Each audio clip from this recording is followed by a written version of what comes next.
that time, Michael wanted nothing to do with his father. And he didn't want his father to come to the house in Las Vegas.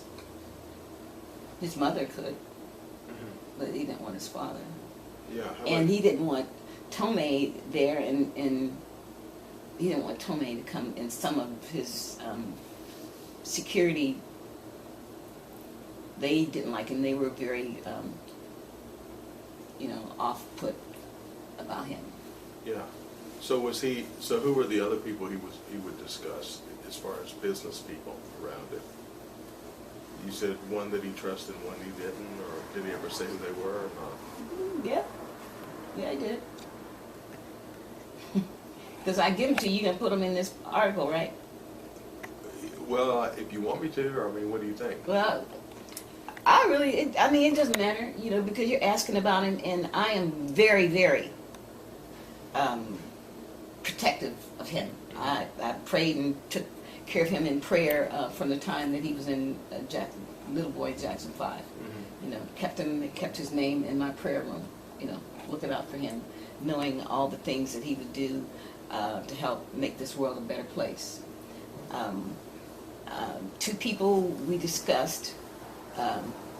One was Barry Gordy, mm-hmm. and he was like, no, didn't trust him. So I said, well, what about Suzanne DePass? He said, yeah, he trusted her. And that was when he was in his place of dealing with whoever it was that he wanted to work with, or he was giving thought to work with. Because his whole thing was changing.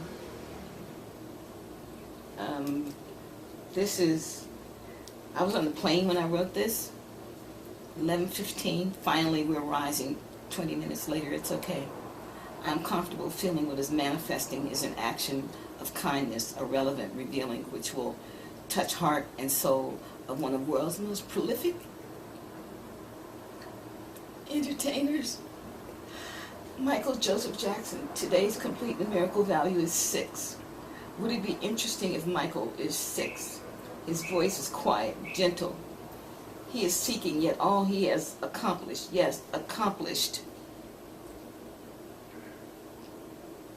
cannot top what he must and is spiritually willed to complete and fulfill. We are fulfilling a divine will, and my works, abilities are those attributes to open some heavenly doors, empowering doors. Per Holy Spirit, this is it. Michael is willed to be awakened to his new life, and I am the messenger, the Ilegwa, the conduit, the transmitter, the voice. Thank you, Lord. I'm ever grateful. And I said, wow, I wrote grateful, Grateful, and well, okay, grateful, Grateful, grateful, Gretful, and grace filled. Praise be due. 11:50 a.m. We're ready to land. You were going to see him in Las Vegas? Yeah. So you don't think that he felt like he was being controlled and all this other things that people were saying after he passed away? Well, Tomei, Michael asked also, June, why would Jermaine introduce me to that man? Uh-huh. And so evidently Michael met Mr. Tomei through Jermaine. Mm-hmm. And Michael was concerned regarding that introduction. I don't know the intricacies of that circumstance of their meeting or the introduction or anything. All I know is Michael was very enthused regarding what he wanted to do and what he wanted to contribute to this planet. And our interests are similar, because that's my work too, but I have never and would never sell my soul to a lot of people who have come to me that say, we can put you out here, we can do this, we'll help you become a great name and all that. And I was never hungry like that. Well, people after he died were saying that he was, not fit to do those 50 shows. Oh, he would have never been able to do that. Really? Oh, no. I mean, since that first meeting and getting back here, and then Michael moving back here, but Michael would still call me from Las Vegas and all that, I would stand here at my piano, and because that's where I kept my journals, and I would write and I would make telephone calls and everything. So I was making lots of calls because I was concerned for his well-being, for his health, and I could feel him weakening. And I know that Michael would not have been able to do 50 dates. And I also know that Most High, the Divine, would not have allowed him to go out here and not be up to par. So the initial dates, which I don't know if I don't remember if they were 10 or whatever, however many, and then the other ones were added because it was such a big deal. I mean, the announcement, I mean, the tickets were sold out instantly, immediately, and before Michael would have been allowed by God to go out here and quote attempt and or try unquote to conform to 50 shows, he'd be out of here because he had to leave at the top of his. So he couldn't have handled it physically. No, he wouldn't have been able to do that. I know it, and I would make calls. And Brother Amir, and he would say, "Oh yes, ma'am. Do you want to come to rehearsal?" And then it was like, "No, I didn't want to go to rehearsal because it would be intrusive. They would want to know, who is this woman? Why is she here?" And then what we were doing was very quiet. It was just the only one that knew at that time was my son. Did he talk to you about the drugs or anything like that? No. And you didn't know? When I was around Michael, and I saw no evidence of needle marks or him being lethargic or anything. I just felt his tiredness, his weakening. But as far as any drugs, I never experienced it. I never experienced that. And I've worked with physicians, psychiatrists, all sorts of people, tuning in to see what's going on. I could be right here and knowing what's going on with somebody across the planet or whatever. So how about all the debt and everything? Did he talk to you about the debt? No, we didn't have to talk about that. He knew he was in debt. He knew it. Yeah, of course he knew it. Yeah, he knew he was in debt, but what we did talk about was him taking over and being in control of everything. I said, nobody writes your checks for you, honey. And I gave him the story of when Bill Cosby experienced and went through everything that he went through, and when he was taken or embezzled, or his money was taken away from him by his quote business manager unquote, and when that happened to Bill, from whatever when humans learn those lessons, Bill shared that same thing with Oprah. Nobody signs your checks with you. Right. And I shared that with Michael. I said, you have to be on top of everything, because Tomei had taken over everything. He had taken control of everything that was going on. Right. What else? Are there? So I listened to one tape that you played on the Today Show. Is there You anything? just listened to that one? Yeah. Oh. Is there anything he said that pertains to what's happening today? With his family and the estate and all of that. Anything? He wanted his mother and his children to be taken care of, and everything that he had goes to them. He told you that? How did he say that? Well, he said it exactly the way I said it. you know, June, if anything happens to me, I want my mother and my children to have everything. You know,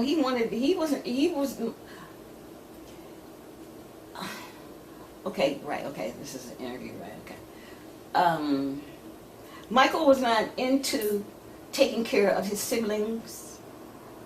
Of course, he didn't have to take care of Janet, you know, but he wasn't interested in taking care of anybody else. And so he took care of his mother, and when he was alive, and what she did with the money that he gave to her, you know, she could do with it as she will. You know, but as far as anybody else, even in that will that they have now, it's established exactly what he wanted. And that's the way it is. And what everything we talked about was not recorded. So, you know, and just conversing. And people were asking, well, why would he say anything like this? I said, why would he not? Anybody in their right mind, a responsible person, especially when we were talking about getting his business and everything orderly, and him having control of his business and taking control of his business, and knowing exactly what was incoming and what was outgoing, and nobody else having control and access. Tommy had access to everything. He had taken over everything. You know, and I said, is Tommy working out here doing, you know, dancing and doing all that? Who's doing all that? Who's been doing that ever since they were a baby? You, not him. You know, so he can't come in and just take your life over. It's like, who the hell is he? And so, Michael wasn't really expecting, you know, a spiritual woo-hoo. I said, I'm not an airy-fairy person, honey. You know, I'm. Some people refer to me as radical and militant, and Honorable Dr. Betty Shabazz gave me one of the greatest compliments ever. She said, June, you have the spirit of Malcolm. And I said, oh, I'm pleased. No, I'm happy. You know, so Michael would ask me, he said, would you come back up, you know, when he was in Vegas? I said, anytime you want me to. I said, and I said, if he comes, and because Tommy didn't want anybody there at that house. Did you meet him? No, I've never met him. But I told him, I said, if you want me to come, I said, call me, I'll come. So and he was cleaning house and getting new. I guess he had taken over. He had reclaimed his. You mean Michael was cleaning Yes. house? Oh, Michael, yes. But when I say he was taking over, Tommy was taking over. And then Michael, I told Michael, you know, he was directed to take control of his own life. You know, everything, whatever it is. I don't care if it was buying toilet paper. You know what's going on. It's your money. It's not Tomei's money. It's not Jermaine's money. It's Michael's money. Michael worked for that money. Hello? And so, in the end, he had assembled, brought back the old Frank and John. Well, Mr. DeLeo was from the Columbia Epic days with Walter Yetnikoff and Jim Tyrell and them, you know. And so I had no idea that Mr. DeLeo was back. I mean, because even though I work with people, I'm not, you know, it's like a really purpose. I'm not into their business like that. You know, I just know who Michael is, and as I told his mother when we first met, I said, you carried Michael differently in the womb. I said, he was different in the womb. She said, yes, he was. And so I told her who he is. You know, and I said, any and all mothers who carry children, even she carried 9 or maybe more, but she birthed 9, and I said, he was different in the womb because he's great. You know, he's a master, you know, and he had to do, even as is happening now, you know, there'll never ever be anybody like him, never anybody before him, and when he was, there was no one like him. When did you speak to him last? I was there June 15th. Yeah, I had to go to the hot. Yeah, okay, great. June 15, 2009? Yes. 2009? Yeah. So he passed away on the 25th? Yeah. And actually, even with that, I was directed in between leaving my messages and sending texts, trying to get to him so he could, because what I was experiencing, I could be standing here and I could see Michael's spirit leaving him. And I would be watching him, right? And it would be leaving him. It's like, God, I gotta get to him, I gotta get to him. And When you were here, you may not. yeah, right in my house. You could see it. Oh, of course. Yeah, I see. That's what I do. I see. So the Holy Spirit told me, he said, you have to get to on a Tuesday. When was the 25th? Was it a Thursday? In other words, it's a Tuesday. You have to see Michael no later than 7 in the morning, on the 25th. And so I'm dealing with the fact that how could I get there, because my time with him was private.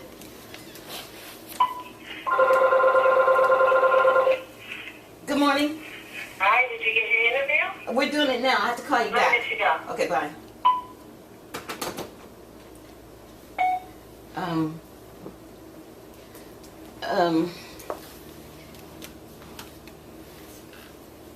25th, so. Yeah, and I was told that I have to get there no later than 7 in the morning. So I was dealing with who could I get to take me while still keeping the privacy of myself and with Michael. And so I was doing the bus routes, which meant I would have to take 2 buses. And then I also thought about Cheryl, who took me there on the 15th. And then if Anthony, my son, if Anthony, the aunt had taken me, then he had meetings, so it was like, how is this gonna work and everything, which I should not have been questioning. It wouldn't have mattered if I'd had to walk. And that morning, I had gone to sleep on my sofa, and when I'm a 4 o'clock in the morning person because I watch Washington Journal at 4.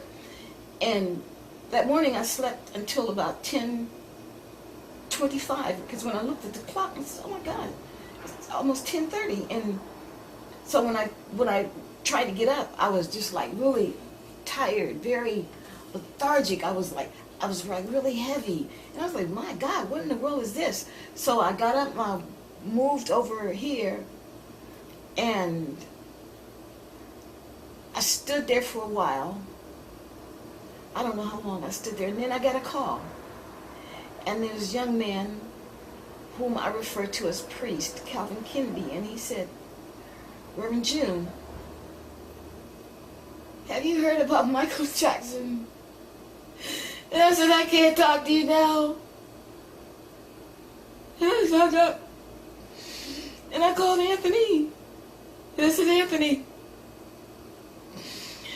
have you heard anything about Michael? He said, hold on, Mother. And he turned to the television. And he was...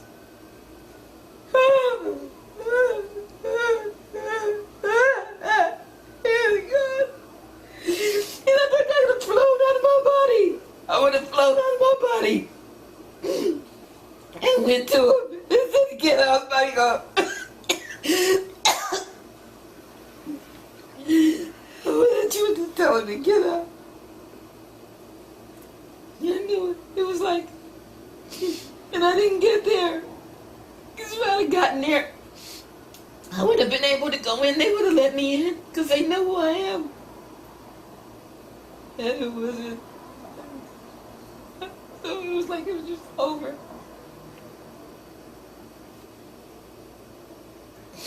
I don't really deal with it like that, because, you know, I try to, not so much that I try to, not not deal with it, but doesn't matter. Like that young woman who just called. She used to work for him.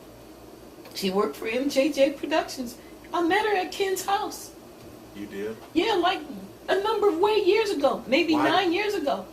And everything that happens with Michael, with me, we always say it's auspicious because I can go into a restaurant and bing, he'll come on. And they say, well, Michael, we're taking care of her. We're looking out for her. Because Michael told me, he said, June, I want to take care of you.